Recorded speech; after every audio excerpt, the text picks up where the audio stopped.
what I found over the years is that it seems like direct communication has seemed to start to take a backseat. And what I like to do here is share some of the things that I experienced. Being a Gen Xer, I feel like we had different types of things instilled in us, including communicating with others and asking people out, talking with people. So when I do these things, I like to take a direct approach, because back then when you were going out and you meet others, it was basically limited to venues like bars, lounges, or outdoor activities. But you did not have the backups of apps or online dating to basically fall on, because they didn't exist.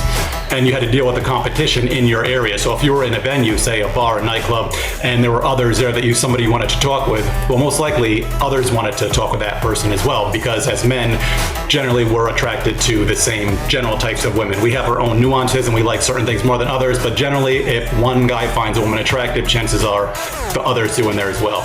So you had to basically, in spite of that, I should say, you had to still get the nerve to go up and talk and communicate and try to solidify a date, or at least get the contact information so that you could get a date. And that would be usually on a napkin or something like that, and you would hold on to that napkin like it was worth gold, right?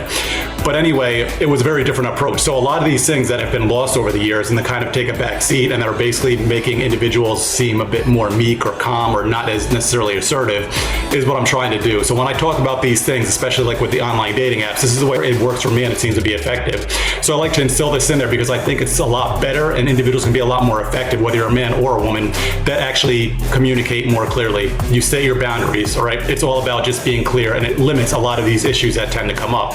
So anyway, going forward, I'm going to actually show some of the things that I've used directly online and how they seem to be effective. So I'm going to do that a couple of times a week just to kind of express what I think is a better approach to take, what has worked for me, and why I feel it's important to be more direct. All right, everybody, we'll talk.